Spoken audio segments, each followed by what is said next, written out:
What's happening, people? Good orderly direction. What's going on? Strong Island TV. Had the hat here, the Rev. It's been a while, a couple of weeks. So what's happening out there? Everybody hanging in there? Let's get some people on board here. I got Facebook going on the phone as well as you guys up there. Plus he's got it going. I mean, everybody's got it going. What's going on? Jerry couldn't make it tonight. She had something else come up that was pretty important. She has to take care of it. So she's not going to be here tonight, but she's here in spirit. Believe me when I tell you. And, life has been a little crazy out there. I don't know if anybody's noticing what's going on, but it's a little wild. It's like what was that show, man? The Wild Wild West, right? It's like the Wild Wild West out there. Who's after who? Who's getting this? Who's getting voted in? Who's going out?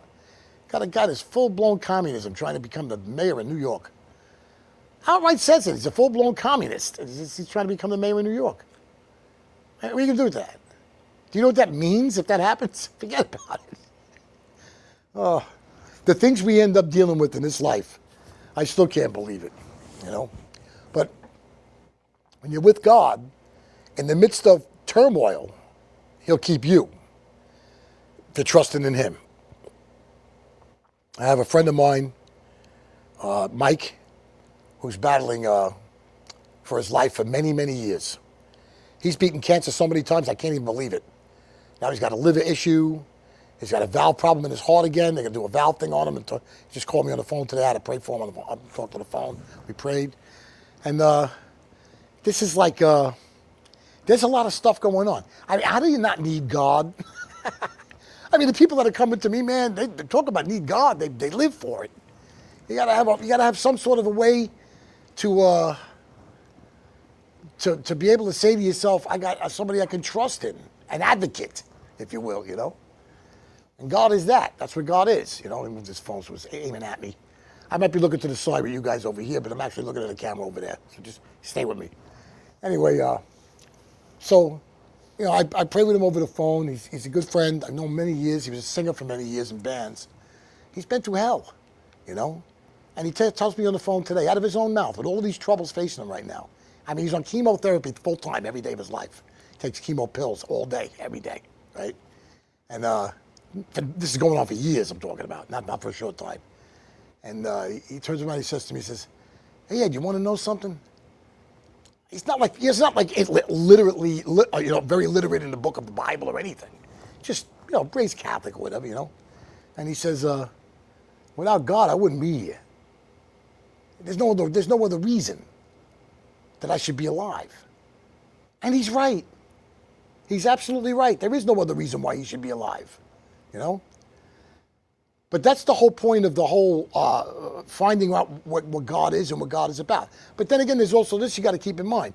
People always say, I believe in God, and I see by the way their actions are and the way they live their life that they don't need God. So you believe in God, but then comes a time in life where you learn to need God, where that walk becomes very intimately close and knit, and it comes for everybody sooner or later.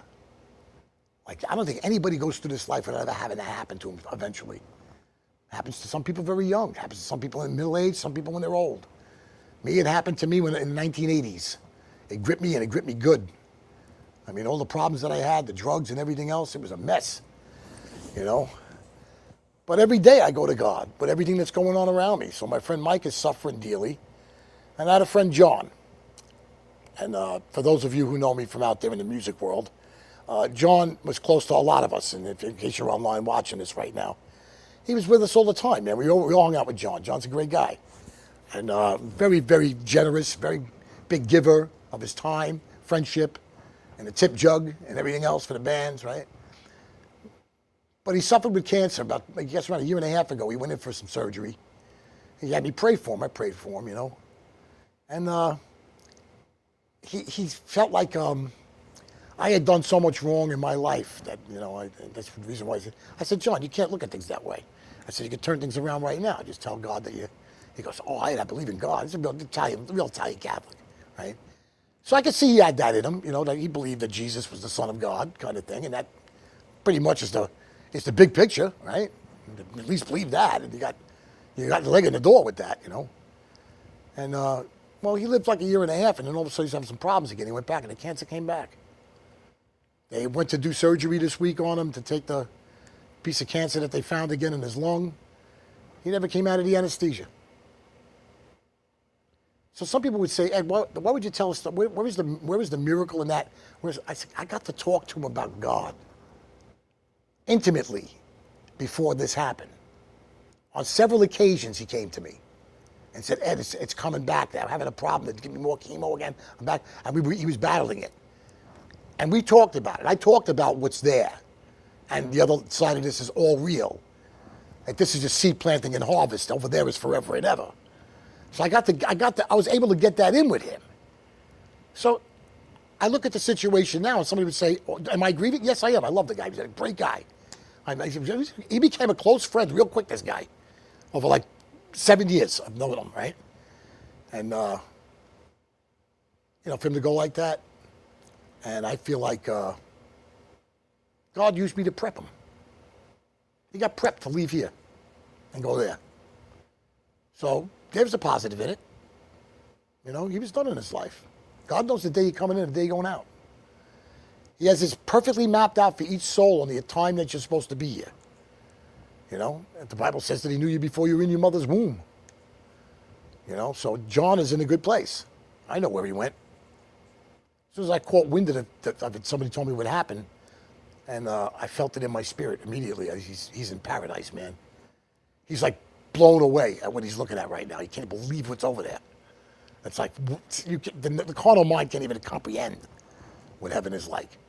They say that the colors there are so much more vivid than the human eye can even understand or see, or the mind be able to register colors, like colors of flowers and all kinds of things that are there, like what we call like violet and blue and red. People that cross over, sometimes they're brought back, they died and came back to life, they saw this place. They all describe that way, but you can't even put into words how you see color there. That's crazy, man. That's crazy. I love stuff like that. So, John had a purpose here, man, and he does a lot of help to us. He's a very big giver. God takes that all into consideration. So, I just roll with it. You know what I mean? I roll with the thing every day. Hey, Joe DeMayo's online. Another great guitar player right there. You're a good man too, Joe. Glad you're watching. Another miracle. His kidneys went, right? He had a kidney transplant. And that was a time when we didn't know, couldn't find a kidney for him. We didn't think he was going to make it. He came to me, we prayed, me, him, and his girl, and he used to play in a church with me for a long time, and he really trusts God. And God got him a kidney. He lost a ton of weight. He looks great. He plays guitar like forget about it. He's living his life. Got a miracle. He's got a testimony, this guy. It's another miracle right there. Great player, man. Great player, great musician, good man. Yeah, so I've seen a lot of these things throughout the years of doing this. I've seen people come. I've seen people go. And God always shows me a reason why they went. My own brother, for one. He couldn't live life on life's terms. What was the last miracle? God took him. There was nothing else he could do with him. There was no other way to help him. He couldn't hold a job. He didn't want to do that. My brother was he was one of those souls that always had to have people with him. He couldn't be alone, my brother. It's kind of sad. Me, I could be alone forever. If nobody ever shows up at my door, I'm a happy camper. Because I talk to God like I'm talking to you. I talk to him like this every day. If I watch a movie, I'm going, did you see what just happened in this? What is going on? You just see people get away with that? Like it's really happening. It's a movie. It's the Italian side of me. But I talk to God like he's in the room all the time. I'm always talking to God. So people would say, how could you be alone like that? When COVID hit, man, I stayed in the house for a whole year. By myself. Didn't see anybody. I did it. Didn't bother me at all. People say, I'm losing my mind. I can't get out of the house. I was like, this is great. I'm not going to be bothered by nothing and nobody. All I did was preach online, and that was it. God is good. He made a way where there seemed to be no way during that time like I never saw before. I couldn't lose. Every time it got tight and looked like it was impossible, the money rolled in. People sent from everywhere. Food, money, everything. And when COVID came to an end, as far as the threat of death it dried up so quick I couldn't believe it. It just stopped. I was like, what is that? You're no longer afraid of dying? You don't send nothing no more? It's like these people just stop sending everything. Unbelievable. It's kind of funny if you think about it. But, God, he makes ways in other ways if he has to. He'll make things happen, But it is what it is, and the walk is a everyday thing. We was talking to Bobby, who runs this place. But Bobby's the big boss here. We were just talking about things that we've done in our past, when we were young, that we regret today. And even though we became older men, and we according to what we know of the Bible, God has forgiven us for whatever these things were. But yet you still feel bad about them. You still find a way to say, I don't feel right about that. And there are things that I go to God with. I say, I can't believe I let that happen. I can't believe this happened. There's a few things that really bother me really bad. When I was very, very young, a tiny bird fell to the ground and the shell broke open and it was alive. It was a baby bird just came out of the shell.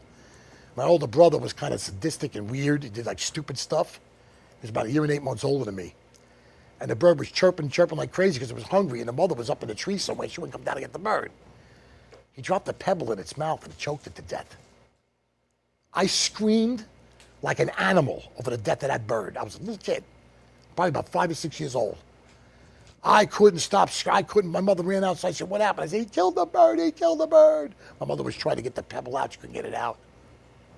I mean, that sickens me every time I think about it. Can't get the image out of my head all these years later. But yet God, I got a funny feeling that one day when I get to the other side, there's going to be a bird land on my shoulder that can talk and say, I was the bird that you cried over when you were little. I'm okay. People who've seen the other side see their dogs and cats, as many of them as they had. They have souls. Animals have souls. God's concerned with all of them. So to me, the heaven thing and, the walk with God is not an easy thing. At times it's difficult. He says, what does he say?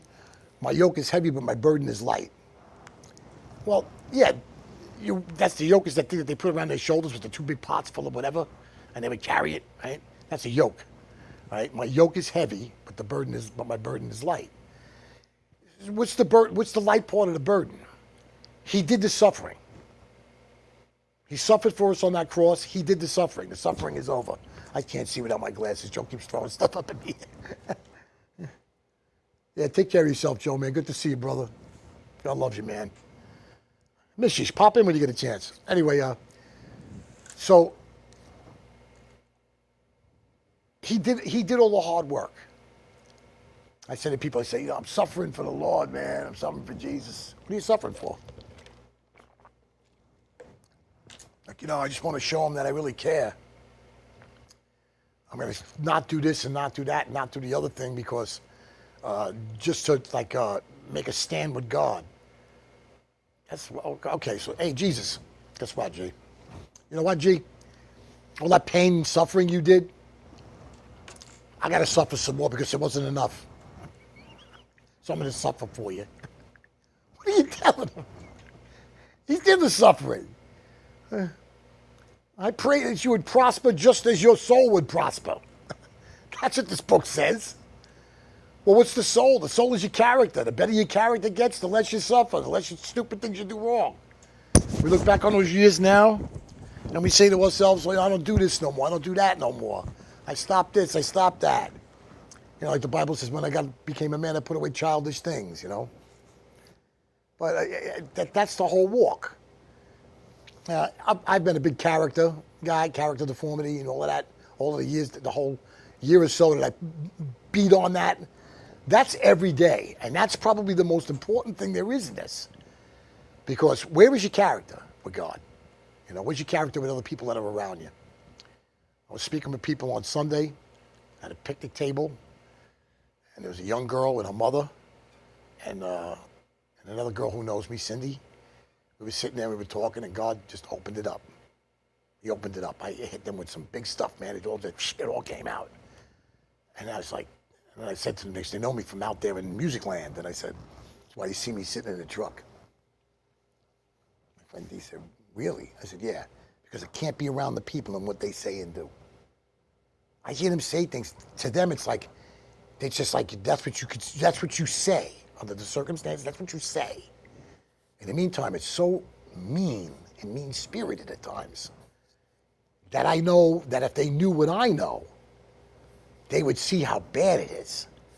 But because they're just going by the world's rules of everyday life world, they don't see the difficulty in that. And it grieves my soul to hear some of the things they say. Yeah, I was married. I was married for 15 years. We got divorced. Try to hook up with me even sometimes. There'll be a woman doing that, right? But I fixed him. I got him for half of everything he owned. I took his hot rod car, his motorcycle. Yeah? And you trying to hook up with me? I don't think so. No. This is the way the world operates, you know? Gimme, gimme, gimme. And I'm just picking on women. Guys do the same kind of crap. There are guys out there that didn't have anything when they got divorced and the wife had everything, and they take the wife to the cleaners. It works both ways. She's got a big income or whatever, you know? So, this is what people are to each other. Tell you they're your friend, hook you up with some nice stuff, then take it all away out of nowhere. Not even think twice about it. Never did they think about how much pain you might be in or what kind of suffering is going on. And God help you if you have the ailments that I have, because you don't look sick on the outside. I tell people if something's bothering me, they look at me like, I don't know if I buy that. Listen, COPD, emphysema. If anybody has that and starts choking and coughing and has like what they call an episode, they know what I'm talking about. When that starts and it gets that bad, you don't know if you're coming out on the end of that alive. You don't know if you're going to make it. That's how bad it is. I do that every day. Every day, from either going from the hot back into the cold, you know, something like that, and all of a sudden it hits. You sit there with these inhalers. I got the nebulizer. I got to put the liquid in the thing, in the hose, and run the motor, and the smoke coming out of it. I got to do that every day. You know, I go through a lot of stuff. I don't know how long I got to live with that going on, but that doesn't stop the truth about God. And all the more reason why I want to make sure I'm in right standing the best I can be at most of the time, you know. I know I'm not going to stand in that great, awesome light on the other side that day when it happens. I know I'm not going to stand there. Well, I just screwed up my eye. I'm not going to be able to stand there and say to God right there, I'm good, I did everything right. It's not going to happen. There'll be things that I didn't do right. He shows you all the good. It's your whole life of good. And you see a whole visual of everything that you did wrong. You know, what did you do for your fellow man? Well, I could say I did this, you know, put myself in a position of this, agreed to go along with it, you know, because God does do the work, but I still got to show up, you know. I really don't have anything else. What else do I have? But if you think about it, if this message could make you affluent, take you out of the mess that you're in, give you back your mind if you were losing it, snap you out of bipolarism, you know, things like that. See, now when I flip out, I could flip out for a moment. But then all of a sudden I say, God, you know what God told me? And this is the thing that always comes to my mind. He says, I'll never forget this. Maybe if you get like that, say this to yourself. Stop and say this to yourself. Whatever age you are at the time. Now it would be this. I'm 64 years old, and he hasn't let me down completely yet. I've always found a way. He's always opened a door. He's always made it happen. What's stopping him from doing it now? Nothing. Did he suddenly change his mind? I don't think so. It's not going to happen. He makes a way where there seems to be no way. And all the issues and all the things we go through. Are we going to suffer trials and tribulations? Absolutely, man. That's this world and what it is, a cockeyed world, a cockeyed situation, and everything's moving fast, and there's a lot of evil in the world, and it's a fallen state that we live in. But God could stand you upright. Think about that. You're the earthen vessel. We're the earthen vessels. He preaches through us, right? We're also the clouds of heaven. He reigns through us with the teachings. Those who choose to go out there and bring the message, he comes right through us. These words and what I'm doing right now is him. He's inspiring every word that comes out of my mouth. I could not smart enough to do this on my own, people. I'm being honest with you. I could never do it. I didn't have it. I was a kid with a hard head. Stubborn, didn't want to believe nothing, wanted everything my own way. So if that's happening, and that's how this thing works, then this earthen vessel, which was cockeyed on an angle, has been brought upright by the salvation of Jesus Christ and the crucifixion. So now I'm running in 360 days in a year instead of 365 days in a year in an oval. 365 days in a year is 5 days more in that year. And you suffer the weather changes and the patterns, winter, spring, summer, and fall. If you look back at the time of Genesis, the earth went in a perfect circle because there was no change in the weather anywhere around the world. Everything had white nights at night and 75 degrees, 72 to 75 degrees day and night. Never got cold, snow never fell, rain never came out of the sky. Firmament came up from the ground at night, which is like a mist, and all the plants got all watered from that. Things grew out of the ground constantly, corn, all that stuff. These were up at Adam and Eve time we're talking about, right? But then that all got cursed, and boom, everything went on an angle. The Noah's flood, I think, is what knocked us on the angle. From what science has dug up, it looks like it points to the time of Noah's flood. Right when the flood happened with Noah, and everything on the world, everything outside of that boat died, except for Noah and the two of every kind, and his wife and kids, and their wives.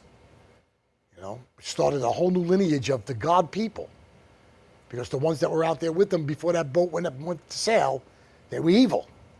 God had to wipe that lineage out. That's how he did it. He also promised he put a rainbow in the sky to show that he would never do it again. How many times have you seen a rainbow after it rains? Right? So 365 days in a year, less 5 days. He made a boat that took 120 years to build it. 120 years to build a boat that saved the God people. Thousands of years later, Jesus, right, sends him as his only son, and he opens the door for mercy and takes us away from judgment into mercy for all mankind, right? And how many people did he talk to in the upper room in his last speech before he ascended to the Father? Exactly 120. 120 years to build the ark, 120 people in the upper room, right? Saved mankind then, saved mankind again. Men and women, for those who want to be technical about it. Birthing person, come on. Bots, people are bots, you know bots? So look at that, 120, 120. All right, so if you stand upright and you don't suffer the storms come, but you somehow always get through them because you're walking straight. You're trying to find your way with God, and God always gets you through. And sometimes whatever you went through was nothing but lessons to be learned, which bedded you into a better place altogether. That happens a lot. So 5 days less than a year, 120 years to build a boat, 120 people in the upper room. Now we're in this day, 120 hours in those 5 days. So you're straightened earth spiritually as a vessel, right? 120 people were in the upper room. 120 years to build the ark. 120 less hours in your day. 120, 120, and 120. 360. 360. I am the Alpha and Omega, the beginning and the end. We've run the circle complete. That's the hour we're living in, people. We ran the circle complete. When they asked Jesus what things we would see in the time of the end of the age as we know it, if you can't see that happening all over those news channels, I don't know what the heck to show you. I couldn't tell you anything more than that. The politics alone. Listen, Jesus speaks. He tells the disciples and the people on the hillside, whatever message he's telling them, right? And the Pharisees come over and they say, "Who give you these words to speak?" And Jesus said, "My Father who is in heaven." And Jesus is there, and he's in another spot, and this man's laid out on a bed, and he told him, take up thy bed and follow me. Right? And the guy got up out of that bed. Who gave you the power to heal this man, Jesus of Nazareth? My Father who is in heaven. My Father, my Father, my Father. All throughout. Right? From one end of that book to the other, it's my Father, my Father, my Father. So he's hanging on a cross. And he said, my God, why hast thou forsaken me? It's a whole different animal when that happened. He took upon the sin of all past and all present and all future. Took it all upon him. Mind you, he could have walked. He'd have to stay in it. He could say, I quit. Sorry, guys, I'm out of here. I'm not getting whipped like that and beat like that. Because if you look at the Bible, he tells his disciples how he's going to die. He knew before the crucifixion how he would be crucified. Isaiah prophesied it way before Jesus was born. He described the crucifixion of the Savior that was to come. And all the good things about him, what he would do for humanity. It's in the book of Isaiah. There's nothing missing in this book. I'll tell you what. No dichotomies. I don't see them. With the revelation insight, you don't see the dichotomies. It gets rid of them. You know, people say certain things one way, and then there's other thing another way, and you put the two things together. There's a lot of things in there that you have to understand. Sometimes you got to use the science lines up with it. Sometimes that, look at the fig tree. I've taught that message a bunch of times. The fig tree is the only fruit on earth that has seed inside the fruit that's dead. That seed don't grow a fig tree. You can't get nothing from it. It represents religion. The fruit's dead, but it looks beautiful on the outside. It's got no message on the inside. Nothing to feed on. Right? What was Jesus actually cursing? A tree? What is that benefit that he cursed a tree and it withered and died? It's the background of what the tree represents. The sweet-tasting fruit that doesn't do enough for you. You know, it doesn't do enough for you. Religion. You got to have more than religion. Religion is nothing but rules and regulations and the top 10. You break any one of them, you go to hell and burn type of thing. God is so much more than that. He's a best friend. He's there in times of trouble. Somebody said to me, I feel bad, man. I'm afraid to even pray to God and ask him for anything. I said, why is that, man? Because everything's going good. I don't talk to him at all. It's like he's not even there. Like I forgot about him. I said, because God needs things and you have to give him things and to make him happy. Because God's miserable if you don't. He said, what is that supposed to mean? I said, idiot. I said, listen to me. I love you, but you're an idiot. I said, God is happy continuously. He's the essence of the most full power of love on ever come into being. I said, Alpha and Omega, the beginning and the end. He's not depressed. He's not on Prozac. You think you can make a difference for him? You think by you doing something for him is going to make him happy? He's already happy. Doing things right benefits you, the believer. And if you show compassion, your compassion will be shown to you. If you give, it shall be given unto you. If you ask, you shall receive. Knock and it shall be opened unto you. All of those things come into play, man. The walk is the walk, and people are like, oh man, you use Jesus as a crutch because you can't handle life. Dude, half the people that say that to me couldn't live in 1/16th of the part of my life in the beginning days. Not a 16th would they have survived. Would have took their own life. I'm telling you right now. I know how they are, and I can see that they would never made it. They're the ones pointing the finger. This is no easy thing. Like me and Bobby were talking before we came on today. Now you really think about what you're doing. Now that you're in the walk. You think about it. Before you make a move on something, you say, wait a minute, I don't know. I got situations that happened to me in the recent past. Should have made me hit Facebook and do all kinds of filth on somebody all over Facebook. I didn't do that. I'm not going to do that. I'm not going to do that. God fights my battles. I'm not going to do nothing. I wait on him. The blessings come from him. The doors open through him. You know, people, I spent a lot of years saying this one did this and that one did that. Listen, look, God's in charge. When you're walking with him, he's the guy, he's the boss. Other people that are around you, he can open up doors for you. He can get circumstances to come a certain way. I mean, you know, you think about it. Guy walks into a store. He decides to play lotto. He throws his money down on the lotto tickets. You know, a couple of days later, the numbers are coming out or whatever. Yeah, I'm going to shut the numbers to you. 15 point something million dollars. You turn white when that happens, man. I guarantee it. You know, something big like that, 23 million. Like, what? I can't believe this. I was broke, now I'm a millionaire. Imagine that. God can do that. They say the numbers and the astronomical figures to possibly win lotto are like, you know, people say, yeah, bro, what you're doing there, the odds are like winning lotto. Like you're never going to get anywhere. Well, let me tell you something. With God is the guy that makes the impossible happen. He can do that.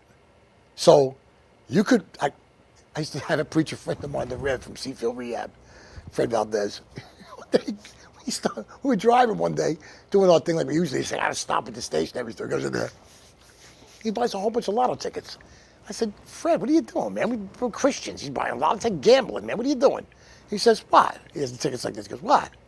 I go, you're gambling, man. That's gambling, isn't it? He goes, I'm giving God a chance to bless me. What are you talking about? What are they, $1 a ticket, whatever they were at the time? And it was no big deal. I mean, I don't know if he ever really won anything big. I never asked him, but yeah, I know other people who have. There's 2 people I know that won millions. I know who they are anyway. But I never saw a dime of it. But God, he opens the doors. He closes doors. Like my friend, right now, Jerry's going through some stuff. So you guys know Jerry Ann, my sidekick in this thing here. She's tied up in business right now, and she's going through something. And we could say to ourselves, and we just did. And me and Bobby had a nice conversation about things the way we see it. But the truth of the matter is with that is, I think because of what she's doing with me, and she's been a help in this, and she's really working this thing with God. She's like really working it. And I think God's, you know, breaking eggs to make eggs kind of thing. He's going to take her from with a situation and put her in a better situation. That's what it looks like is happening. Because that's the one thing that's hard about being in the walk. When you're in the walk with God, you don't see, a lot of times you don't see, you don't make the decision, I'm going to do this now. I'm going to take care of it, sell that and buy that. It doesn't work that way. Sometimes it's like, that died, I got nothing, where do I go? And somebody finds out and they get a blessing and a half. And it didn't cost you hardly nothing. It ended up way better than what you would have spent big money on or something, right? Something like that. You know, that's how God operates. The thing is to not panic. And if you panic, it doesn't stop the miracle either. Even though I've been told this my whole life. Murmur and complain will keep you in debt. Listen to me. God knows how much you can handle. Sometimes you flip out. You know, and that's perfectly normal. But the longer you do it, and the more things you go through, the less you flip out. There's things now that sometimes things go down on me and I turn around and I say, you know what, God, I'm not even going to give it energy. I'm not going to give it any, I'm not going to even give this any energy at all out of me. I'm not flipping out for nothing here. And I sit there and I wait. And I know in myself I couldn't stop it from happening. And in myself I have no way to prevent it from happening. And in myself I can't fix what's happening. And I just throw it up. I say, and then I come to this conclusion. I can't wait to see how God's going to do this. Once you can get to that place, it eases a lot of the panic and the wigging out. It starts to ease it up. When it starts to hit, I can't wait, because God said he's my front and rear guard. I'm blessed coming in, blessed going out. I can't wait to see how he's going to do this. Because he's going to. I may wake up to a phone call. I got to get up off my blessed insurance and do something, and it changes the whole situation. Or something can fall right in my lap. That changes the situation. You know, I mean, it could be whatever way it comes. Put no fences around God. I just say, God, I want it to come. I want to do this with myself to make sure that I have that. And one day God told me, he said, well, what about if I just give you all of that? I said, wait a minute, I didn't do anything for it. Why would you do that? He said, because I wanted to bless you. Don't tell me how to do miracles. Just tell me when you need them. But guess what? I already know you need them before you need them. It's pretty heavy. We should have shirts made up.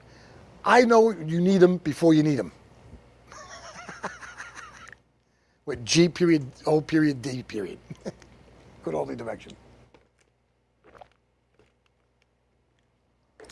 Pretty cool, right?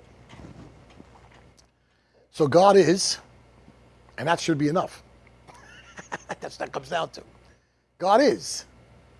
Alpha and Omega, the beginning and the end. Guy was never born. God doesn't have a start. With all the years I'm involved in this, can't wrap my head around that. I guess you got to come out of the body and be over there to know, to see the reasoning in it somehow. Or maybe the reasoning disappears completely from your thinking. It doesn't, that you don't do reasoning anymore on the other side. I don't know. Always. Can you even fathom that? Always. When the dinosaurs roamed the earth, he was there. Before the dinosaurs, he was there. Before the universe existed, he was there. Now imagine if, I love this, climb into my head. I'm sorry, this is how I think at home when no one's around. I think to myself, all those billions and trillions of miles and miles and miles out there in space. Planets are all over the place, right? Stars, we call them, and planets. Other possible galaxies of sorts or whatever, right? All of that's out there to make sure that this thing turns right. With the humans in it and the souls that God put out here. Imagine that being as big as we see it. It being like the pinky of God. Damn, they think it's so big. They can't wait to get to Mars. It's like going up to the corner. Haven't touched nothing yet. Mars ain't that far away, That's the way he goes. But look, unless they're making crabs and they're flying around, they're pretty ingenious. I mean, God must be looking down at the whole thing like that, Look how far out that is. Always, man. It's been there all along. How could something, entity, being, existence, spiritual entity, great power of light be there always, man? Whew. In this body, everything has to have a start and end. That's what we know. We don't know it any other way. For that part of the Bible, I used to, he's the Alpha and Omega, the beginning and the end. I read past that all the time. He's the Alpha and Omega, the beginning and the end. The beginning and the end of where we're coming from. But he has no end. He's the unbroken circle. See, in the numeric system, before America's number system, way before us, there was, I got allergies like you would not believe today, guys. It's terrible. It's raining out. I can't breathe. But with the numeric system that we have, the 0 is before 1. That means we haven't started counting yet. We're at empty hole, 0. Then 1, and we count, right? But in like the Greek and different cultures, right? The 0 is the unbroken circle. When you counted so high, that is now infinite. There's no more counting. It's just forever and ever. The unbroken circle. That's where the Alpha and Omega, beginning and the end, unbroken circle comes from. It's not from the crap we believe in America. It's like our stuff is all baby stuff compared to that stuff. Like we came on too late in life. In a lot of ways. But the Alpha and Omega, God is always. We're trusting in somebody or some powerful being, some great creator of all things, and the greatest source of all kinds of power.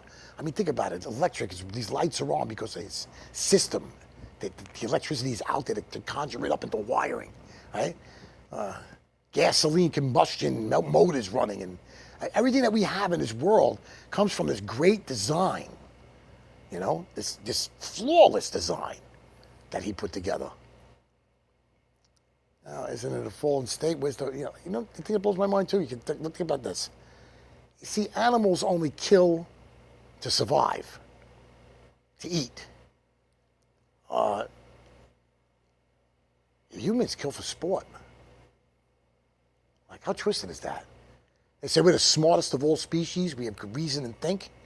We could also be the most evil of all species if you think about it. Because of the things that some people do. There's jails full of them out there. But God is the dude, man. Like, he's like, I talk to him like he's in the room. All the time, every day. I noticed it probably in the last year and a half, I would say. That I would be home for like days and days. There's nothing happening, right? No money for gas, can't go anywhere. Just hanging out at home, right? With home cooking and all of that. And I'd say to myself, I don't even feel alone. I'm not like bugging out like I have to talk to somebody. It's not happening. I'm okay with it.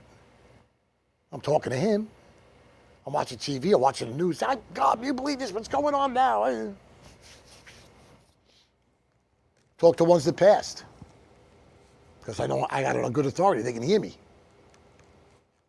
Certain things that are joking type stuff that from when they were alive, I know how they would see things. Like me and Joey Z. My friend Joe would watch TV over the phone with me. We'd go on like speakerphone.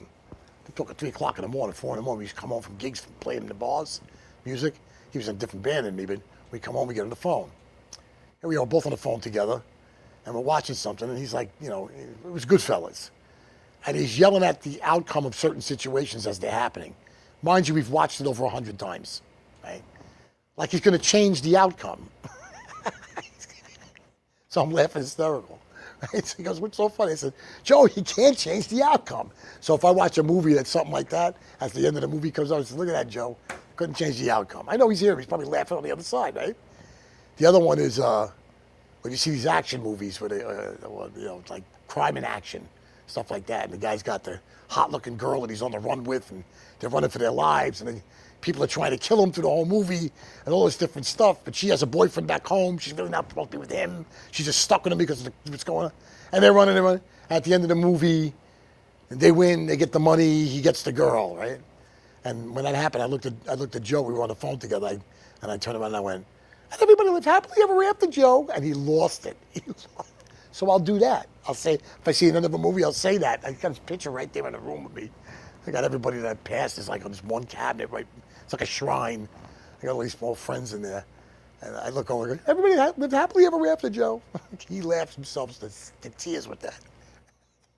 He goes, bro, that was so funny. Yeah. The eyes are itching, the nose is itching. It's not a good day. But I talk to God like that. God's got a sense of humor. He's not like hard-nosed, and so he's good, man. He's good. We're getting down to the last minute here, guys. But the moral of the story is some of my friends are gone on. I lost another one there today, this week. I miss him dearly. We all will, for those who were out there watching that knew him. John was a good man, but he's not gone for good. When you get to God's great shores over there, the glorious shores of God in heaven, you'll see John again. If you were friends with him, he'll be there. They're all there. This is life unto death. When we leave here, it's life everlasting. Fact. He's got us covered. If anybody wants to, bless the messenger, you see the thing up in the corner up in there from Venmo, you could use that. You could also use my email, which it might be up. No, my email's not up there. I don't see it. My email is all lowercase, edthehat1979 @gmail.com. That would be on Zelle. Right? edthehat1979 @gmail.com. Because it's tight, guys. It's tight. I'm making sure the gates are wide open. I'm not fencing God in. I'm letting everybody out there know. I've never seen God show up in person with a suitcase and say, here you go. I've always seen somebody say, God spoke to my heart and I need to help you out, man. I'm going to give you something here. You know, or you're blessing me, man. I feel like I gotta pay it forward.